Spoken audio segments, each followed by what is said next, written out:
Vamos a ir al mensaje el día de hoy y le he titulado a este mensaje: Dios llega a tiempo. ¿Ha escuchado esta frase? Por ejemplo, Dios tarda pero no olvida. Eso es mentira. Dios no tarda. Dios no llega en mi tiempo, no llega en su tiempo, no llega antes, no llega después. Dios llega a tiempo.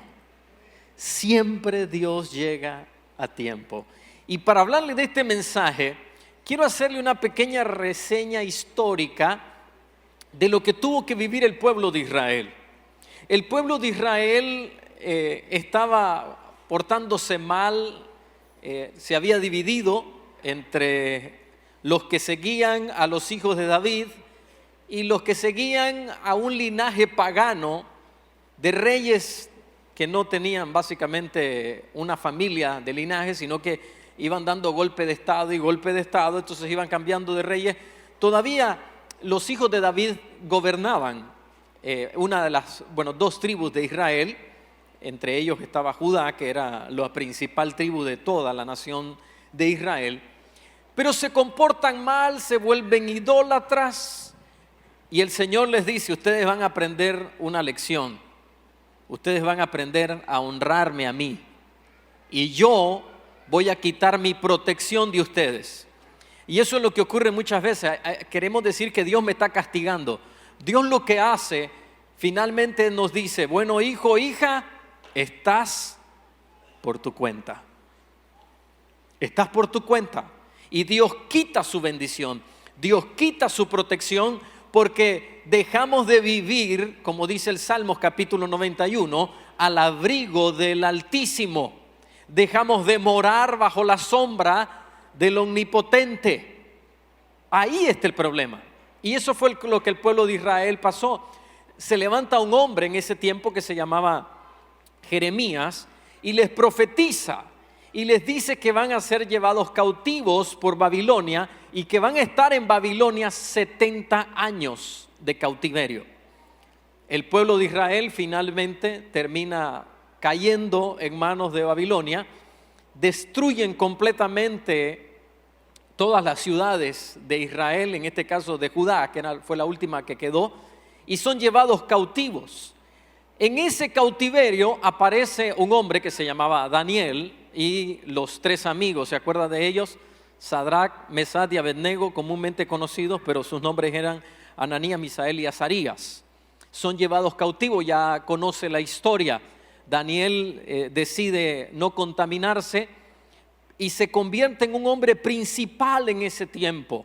De hecho, se cree que cuando el pueblo de Israel, ya él estaba muy anciano para regresar con el pueblo de Israel, luego que pasan los 70 años, y él es el que le habla al rey Ciro, eso es lo que se cree, al rey Ciro, de la profecía que había acerca de él y cómo él iba a liberar al pueblo de Israel y que lo iba a enviar a la reconstrucción de Israel 70 años después. Y ahí es donde inicia el retorno de Israel. 70 años han transcurrido. Israel empieza a regresar a su pueblo, a su lugar, a sus ciudades, la cual estaba destruida. Quien lidera esta primera partida o primer retorno se llama Zorobabel. ¿Ha escuchado esa porción que dice Zorobabel, Zorobabel no es con espada ni con fuerza? Ese es Zorobabel, el primero. Inicia la construcción o reconstrucción del templo porque estaba quemado. Había sido saqueado el templo para llevarse el oro, los utensilios. Inicia la reconstrucción. Luego viene un segundo retorno al donde estaba el templo, y eso se da con Esdras, quien es un escriba. Regresa otro grupo de personas a continuar con la labor de reconstrucción del templo y de la ciudad. Y finalmente hay una tercera ola de personas que regresan, y eso ya se da con Nehemías, y ahí es cuando se construye lo que usted ya sabe, que es el muro de Jerusalén, cuando Nehemías se convierte en gobernador porque ya no había rey, el linaje ya se había roto, el linaje de David, ya no habían reyes de David, ahora se nombra un gobernador y es Nehemías. En ese tiempo, en todo lo que le acabo de hablar, aparece en la historia una mujer, se llama Esther. Hay una frase muy famosa de ella, es un versículo bíblico, y dice: y si perezco, que perezca. Tal vez lo ha escuchado. Pero la reina Esther aparece unos 110 años después del cautiverio. O sea, transcurren 70 años, el pueblo de Israel empieza a regresar, y 40 años después es que aparece en la escena esta jovencita, la que hoy conocemos como la reina Esther. En el imperio donde ella estaba viviendo era el imperio persa, quien había conquistado todo. El imperio persa había conquistado todo lo que humanamente se podía conocer en ese tiempo. Lo habían conquistado todo. El rey que logró hacer esto era Darío, el rey Darío. ¿Se acuerda? El rey del tiempo de Daniel. Ese rey fue el que lo conquistó todo. Luego le dejó la herencia del reino, del gobierno, a su hijo, que se llamaba Asuero. Este rey Asuero era el esposo de la reina Vasti. Pero ¿quién era la reina Vasti? Si usted lee el libro de Esther, se da cuenta que la reina Vasti era una mujer muy hermosa, que el rey en su borrachera, este rey tenía una característica: le gustaba mucho la pachanga, la fiesta, vivía haciendo fiesta todo el tiempo, hacía fiestas de más de 100 días, y cuando terminaban las fiestas, después terminaba diciendo: ¿qué les parece si seguimos otros 7 días más? Imagínense estar todo el día, pasaban comiendo y bebiendo, y usted ya sabe lo que conlleva ese tipo de acciones. Hay un dato interesante que aparece: los historiadores creen que cuando el rey manda a llamar, el rey dice: que venga la reina Vasti para que se muestre, que muestre su belleza. Hay algunos que piensan que lo que querían hacer era humillar a esta mujer, y la reina dice: no voy a ir, y no fue. Le desobedece al rey y le es quitada la corona, la destituye como reina de su imperio en la capital, que era Susa, se llamaba la capital. Al desobedecer, él necesita encontrar ahora una nueva reina. ¿Y qué es lo que pasa? Viene uno de sus consejeros y le dice: rey, busquemos en todas las provincias, encontremos las jóvenes más bellas. Y alguien pensará que era como un concurso de belleza, pero eso no tenía nada de concurso. Esto era una situación muy difícil para una jovencita. Imagínense si usted como joven se enamoró de, tal vez si está casada, del que hoy es su esposo, y de repente le dicen: no, usted no se va a casar con ese muchacho que usted ama, usted va a ser llevada a palacio, y ahí la iban a tener por 1 año, dándole de comer, bañándola con especies aromáticas, y un día usted se va a presentar delante del rey. Puede que sea la reina o puede que sea una concubina del rey. Eso no tenía nada de atractivo. Y de hecho la Biblia dice que ella fue llevada, no es que ella fue. Ellos llegaban y tomaban por la fuerza a todas las personas. Pero aparece en la escena también un judío llamado Mardoqueo. Este Mardoqueo crió a una jovencita que se llamaba Hadasa, que esta es Esther, quien posteriormente se convierte en la reina. Esther es llevada a palacio, como le decía, fue llevada a palacio, y ahí cayó en gracia. Ella era una joven hermosa, y cuando va finalmente, después de 1 año, a reunirse con el rey tiene esa conversación con ella, la hace la reina, la convierte en la reina Esther. En todo este asunto que está pasando, en que ella se convierte en reina y que Mardoqueo estaba aconsejándola para que pudiese ella, que le fuese bien, también aparece otro nombre. Y quiero presentarles una foto. Esta es una cena, más adelante le voy a explicar. Está el rey Asuero, está Esther, y aparece este hombre llamado Amán.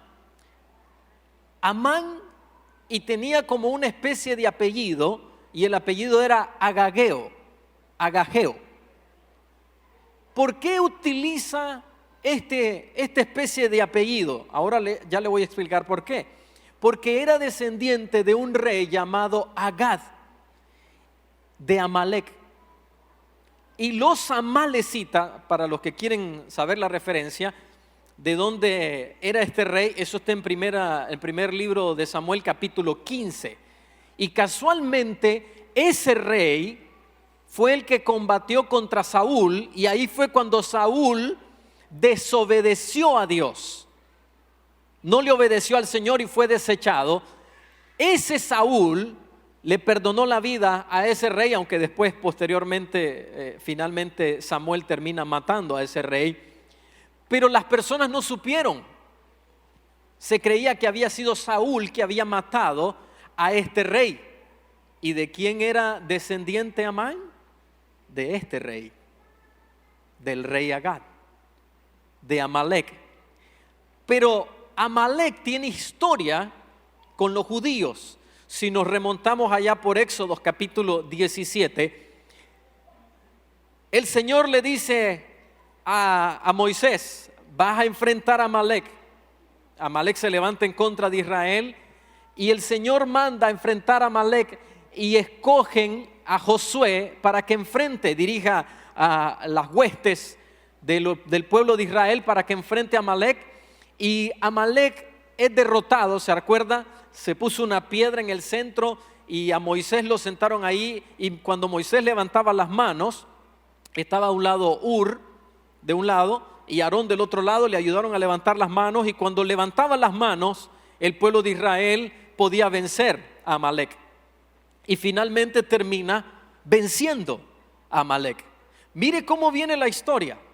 Y ahora resulta que este amalecita, descendiente del rey Agag, tiene enfrente ahora al pueblo de Israel. De hecho, los judíos llamaban a todo aquel que era enemigo de los judíos, le llamaban amalecita. Estaba leyendo que a los romanos, los judíos también le llamaban amalecitas, porque los consideraban sus enemigos. El rey Asuero toma a este hombre, Amán, y lo engrandece. No se sabe por qué razón, pero le da un lugar por encima de todos, y manda a todas las personas que cuando aparezca Amán se postren y le hagan reverencia. Pero este judío, Mardoqueo, no se inclinaba frente a este hombre. Él dijo: yo no voy a inclinarme. Y los que estaban alrededor, usted sabe cómo es el chisme, ¿verdad? A nadie le gusta el chisme, pero los entretiene. Es entretenido el chisme. Entonces fueron donde primero empezaron a decirle: ¿por qué no te postras? Yo no me voy a postrar delante de ese hombre. ¿Por qué no haces reverencia? Yo no lo voy a hacer. Y fueron y le llevaron el cuento al enemigo de los judíos. ¿Sabía usted que Mardoqueo era descendiente nada más y nada menos que de Saúl? Era familia de Saúl. ¿Quién se creía que había matado al pariente de Amán? Saúl. Empieza a haber un gran conflicto, porque Amán pasaba y todo el mundo se postraba. Y ahora imagínense, de repente todos estamos de pie y viene alguien aquí, todo el mundo se tira de rodillas o hace por lo menos una reverencia y alguien queda firme. Empezó a haber un conflicto entre ellos. Como le decía, la familia de Cis era la familia de Saúl, de la cual descendía este hombre Mardoqueo. Y cuando se entera entonces Amán que Mardoqueo es judío, ya no quiere solo matar a Mardoqueo. Ahora quiere matar a todos los judíos, entre ellos la reina Esther. El rey amaba a este hombre, Amán, aunque pareciera como que su nombre pareciera que tiene que ver algo con amor, pero no amaba a nadie, solo se amaba a sí mismo. Y le tenía una gran confianza. Vaya conmigo, por favor, ahora a Esther capítulo 3, versículo 9. Amán va y se presenta delante del rey y le hace una oferta económica. Y le dice, si al rey le parece bien, emita un decreto que autorice la destrucción de mi parte. La destrucción, está hablando del pueblo de Israel. De mi parte yo pesaré 10,000 talentos de plata a los que manejan el tesoro, para que los ingresen a los tesoros del rey. Eso era mucho dinero, muchísimo dinero, por el odio que tenía contra Mardoqueo y contra los judíos. ¿Y qué le dice el rey? Versículo 10. El rey se quitó su anillo y se lo dio a Amán, que era enemigo de los judíos, y le dijo, puedes quedarte con la plata que me ofreces, y con ese pueblo puedes hacer lo que mejor te parezca. Quiero explicarles lo que ocurrió ahí. Cuando se daba un edicto, cuando se hacía una ley, había una terminología legal que le llamaban la ley. Cuando se hacía la ley medo-persa, no podía ser abrogada, incluyendo al rey. El rey no podía eliminar esa ley. Entonces le da el anillo y le dice, haz lo que quieras, haz el edicto, y luego que hayas hecho el edicto le pones el sello que estaba en el anillo, y legalmente eso le dio un poder generalísimo para que pudiese hacer y deshacer todo lo que quisiese. Haz lo que mejor te parezca. Una vez que termina la conversación con el rey, ¿qué cree que fue a hacer Amán? Salió directo a redactar el edicto. Y empiezan, pero todo se da en el mismo momento, empiezan a salir los caballos. Recuérdese que no había correo electrónico, no habían teléfonos, no había telégrafo, no había nada.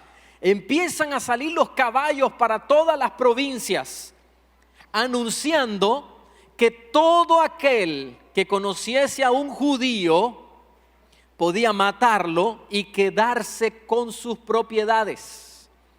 Y como usted puede saber, el pueblo judío son buenos haciendo dinero. Son gente próspera, gente que Dios ha bendecido. No era la excepción en ese tiempo. Eran personas muy prósperas. Imagínese si uno no es cristiano, no ama a Dios y no teme a nada ni a nadie, y le dicen que el vecino con el cual usted ha tenido problemas y que usted lo ve siempre alegre, elegante, recuerde, usted es malo, no teme a Dios y no teme a nadie. Y de repente llega un edicto y dice, todo aquel que conoce a un judío puede matarlo y quedarse con sus bienes. ¿Qué diría normalmente una persona? Ahora sí lo tengo en mis manos. Eso fue exactamente lo que pasó. Y empiezan a salir los caballos para anunciar, y empieza a haber una conmoción. Imagínense, todo aquel que era judío empieza a llorar, y todo aquel que era enemigo de los judíos empiezan a celebrar. Era una conmoción. ¿Y sabe qué se quedó haciendo el rey con Amán? Se quedaron celebrando, también bebiendo. Firmaron un edicto de muerte para un genocidio y se quedaron celebrando. Esther no se da cuenta de esto, pero su papá adoptivo, que era Mardoqueo, sí se dio cuenta y empieza a llorar y a andar por las calles llorando. Y Esther manda a decir, ¿qué está pasando? Porque le dicen que anda llorando, y finalmente le cuentan a Esther y le dicen, bueno, fuimos vendidos, nos van a matar. Y Esther determina que va a ir a hablar con el rey, pero el rey no la había llamado. Ella tenía que presentarse en un patio donde el rey se sentaba, y si el rey no extendía el báculo, Esther iba a ser muerta por los soldados que estaban protegiendo. El rey tenía que extender el báculo, y ella manda para que empiecen a orar, y manda un ayuno que es uno de los ayunos más extremos. y hacen este tipo de ayuno y empiezan a buscar al Señor. Y la reina Esther va y se presenta delante del rey, y cuando llega al patio y él la ve, tenía mucho tiempo de no verla, extiende el báculo y le dice: reina Esther, ¿qué tienes? ¿Qué quieres? Y ahí la famosa frase, ¿no? Le dice: la mitad de mi reino se te daría. Pero la reina Esther había dicho una frase que es la que leí al inicio, cuando ella dijo: si voy a ir delante del rey y si tengo que perecer, que perezca. Mardoqueo le había dicho: quizás para esta hora has llegado al reino. Y efectivamente era una palabra profética. Para esa hora precisamente llegó al reino. Entonces Esther le dice: si le place al rey y ha hallado gracia delante de sus ojos, venga un banquete que voy a preparar para usted y por supuesto para el hombre de confianza del rey, que era Amán. Vaya conmigo, Esther capítulo 5, versículo 11. Va primero al banquete, ya comen, el rey le dice a Esther: Esther, ¿qué quieres? ¿Cuál es tu petición? Entonces Esther le dice: si he hallado gracia, que regrese, vuelva a otro banquete. Cuando sale Amán está obviamente invitado, cuando sale de ese banquete, Amán sale contento, sale feliz, porque solo a 2 personas la reina Esther había invitado: al rey, que era su esposo, y a él. Vaya conmigo el versículo 11. Y les habló de sus muchas riquezas, reúne a su familia, a sus amistades, y de sus muchos hijos, y de todo aquello con lo que el rey le había engrandecido y honrado por encima de los príncipes. Y añadió: incluso la reina Esther no invitó a nadie más al banquete que ella había preparado para el rey. O sea, solo me invitó a mí y al rey. Fuimos los únicos invitados. Pero mire cómo vivía este hombre, Amán. Versículo 13. Todo esto no me sirve de nada. Cada vez que veo a Mardoqueo sentado en la puerta del rey, entonces Zeres, su mujer, la esposa, le aconsejó que hagan una horca, y mañana, cuando veas al rey, recuerde que al siguiente día tenía otra cena, pídele que lo cuelguen. Y tú ve con el rey al banquete y alégrate y pásalo bien. Al siguiente día lo iban a colgar. De hecho, ya este día, ya había amanecido en este día, ya él tenía que ir donde el banquete que la reina Esther había preparado. Llegan a buscarlo, le dicen: ya lo están esperando, y lo llevan al banquete. Quiero retroceder un poco más antes de ir al siguiente paso. Un día, Mardoqueo, que estaba sentado, ahí se manejaba en la entrada, escucha a 2 personas que están tratando de hacer un complot en contra del rey. Y Mardoqueo le avisa a la reina Esther, y la reina Esther le dice al rey lo que está pasando. Investigan y descubren que habían 2 personas al servicio del rey que querían matarlo. Eso lo puede leer en el capítulo 2 de Esther, versículo 19. Él denuncia la conspiración de lo que iban a hacer contra el rey. Volvamos otra vez al banquete. Llegan a traer a Amán. Amán regresa al banquete. Y otra vez, cuando el rey estaba tratando de dormir una noche, estaba tratando de dormir, y se le fue el sueño por completo. No podía dormir, y en ese tiempo no había la televisión. Entonces lo único que había eran los libros de historias. Y el rey dice: tráiganme las crónicas de mi vida, y empiecen a leerla. ¿Y sabe qué van a leer? Van a leer lo que había hecho Mardoqueo. Y empiezan a leerle al rey que había un complot. Si yo me acuerdo de ese complot. Y la reina Esther vino enviada por Mardoqueo. ¿Y quién es ese Mardoqueo? Ese Mardoqueo es uno que está en la entrada.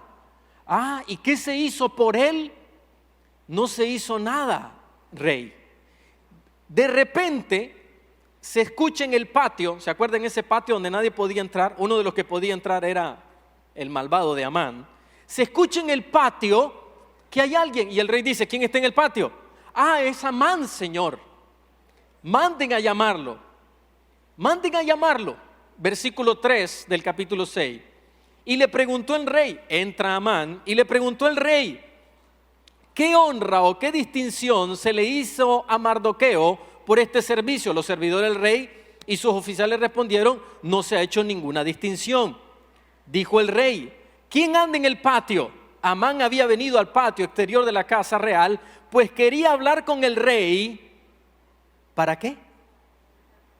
Para pedirle que mandara a colgar a Mardoqueo en la horca. Era una horca altísima de varios metros. Los servidores del rey respondieron: es Amán que está en el patio. El rey ordenó: háganlo pasar. Amán entró y el rey le dijo: ¿qué he de hacer con el hombre a quien el rey desea honrar? Y Amán pensó, esto sí es chistoso, cómo es la cabeza del ser humano. Y Amán pensó, o no pensó, tal vez debería decir, ¿verdad? Porque no pensó: ¿a quién más puede el rey querer honrar sino a este pechito que está aquí? Sino a mí. Y le pregunta el rey, ¿se acuerdan la pregunta? ¿Qué se debe de hacer a quien el rey desea honrar? Debe traerse el vestido, esta es la respuesta de Amán, real, el caballo del rey y la corona real, el vestido real, y el caballo debe ponerse en las manos de alguno de los príncipes nobles de la corona, para que éste vista al varón. Escuche esto: lo va a vestir al varón y lo pasee en el caballo por la plaza de la ciudad y pregone delante de él: así se hace con el varón a quien el rey desea honrar. Él dijo en su cabeza: ¿a quién irán a escoger para que me lleven la plaza, para que me ponga las ropas reales? Él ya se miraba siendo vestido por otro príncipe. Los castillos que hacemos en el aire, ¿verdad? Versículo 10. Entonces el rey dijo a Amán: date prisa, toma el vestido y el caballo, y lo que ha dicho, hazlo con el judío Mardoqueo, que se sienta a la puerta real. No dejes de hacer nada de lo que has dicho. Pero espere un momento, volvamos al versículo 4 y 5, por favor. Dijo el rey: ¿quién anda en el patio? Amán había venido al patio exterior de la casa real, pues quería hablar con el rey, y lea con esto conmigo, para pedirle que mandara colgar a Mardoqueo en la horca. Todo lo que le acabo de hablar, todo lo que le acabo de decir, es precisamente para este momento. Llega a pedir que lo maten, que maten a Mardoqueo. Recuerde, el hombre tenía tal confianza que tenía el poder generalísimo, que era el anillo del rey. Era una petición simple. Se presenta solo a decirle: rey, hay un hombrecito que se para allá en la puerta. ¿Te acuerdas que mandaste a todo aquel que está debajo de tu reino, que cuando yo entre se postre y haga reverencia? Sí, claro, pues este no lo hace, este te desobedece. ¿Por qué no me permites mandarlo a colgar? Le hago una pregunta: ¿qué cree que el rey iba a decir? Le había dado para que matase a todo un pueblo. Era nada más un hombre. Todo esto se resume en este punto, queridos hermanos. Ese día era la sentencia de muerte para Mardoqueo. Era en ese momento. Si el rey no hubiese tenido insomnio la noche anterior, si el rey hubiese leído esto la siguiente noche, ¿sabe cómo diría la historia? Y el rey al siguiente día, después de haber ahorcado a Mardoqueo, no durmió toda la noche y de repente le leyeron que había un judío que había avisado de un atentado en contra del rey, pero ya lo había colgado. ¿Quién es este judío Mardoqueo? El que ayer vino a Amán. ¿Se acuerda que ayer vino al patio y lo mandó a colgar? Ese es ese judío el que le salvó la vida a usted. Así diría la historia. Pero queridos hermanos, todo esto se resume a esto: Dios nunca llega tarde.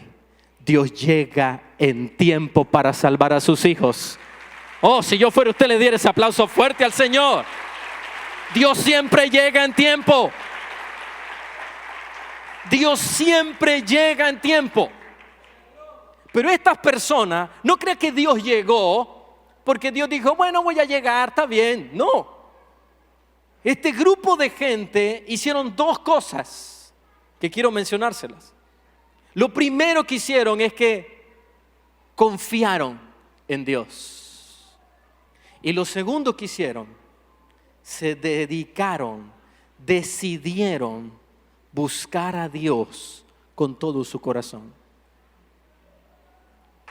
Tal vez hoy usted está mirando su vida muy oscura. Ahora yo le quiero presentar este panorama. Algunas veces tenemos problemas económicos, problemas familiares, tal vez problemas de salud. Pero esto acá, no estamos hablando de cualquier cosa. Estamos hablando que iban a matar a niños de pecho. Estamos hablando que iban a erradicar a todo un pueblo que por más de 100 años habían crecido y se habían multiplicado en ese lugar. Y de pronto todo se cierne, se vuelve oscuro y viene una noche donde el ángel de la muerte va a visitar al pueblo de Israel. Y este hombre, Mardoqueo, el que era más odiado por este malvado de Amán, iba a ser como un símbolo, lo iban a colgar en una horca gigantesca. Y finalmente, cuando todo parecía, cuando todo se orientaba a que el día iba a llegar y la muerte iba a visitar al pueblo de Israel, Dios se aparece. ¿A usted le pueden estar amenazando? Usted puede tener una sentencia de muerte porque quizás tiene una enfermedad. Usted puede estar siendo amenazado. Usted puede estar atravesando los momentos más difíciles de su vida. Pero si usted hace lo que estas personas hicieron, buscar a Dios de todo su corazón y confiar, depositar nuestra confianza en el Señor, y esto es profético para su vida, Dios va a llegar en tiempo para socorrerle. Y no es para la gloria de los hombres, es para la gloria de Dios. Dios va a llegar en tiempo. ¿Podemos dar ese aplauso fuerte al Señor? Dios va a llegar en tiempo. Todo aquel que trate de maldecir su vida, nadie maldice lo que Dios ha bendecido. Y si se levantan en contra de usted, no van a tener a Dios de parte de ellos para vencerle. Usted va a tener al Señor. Y quien se levanta en contra de los hijos de Dios se encuentra con Dios. Se encuentra con Dios. Y Dios va a llegar a tiempo. Dios va a llegar a tiempo.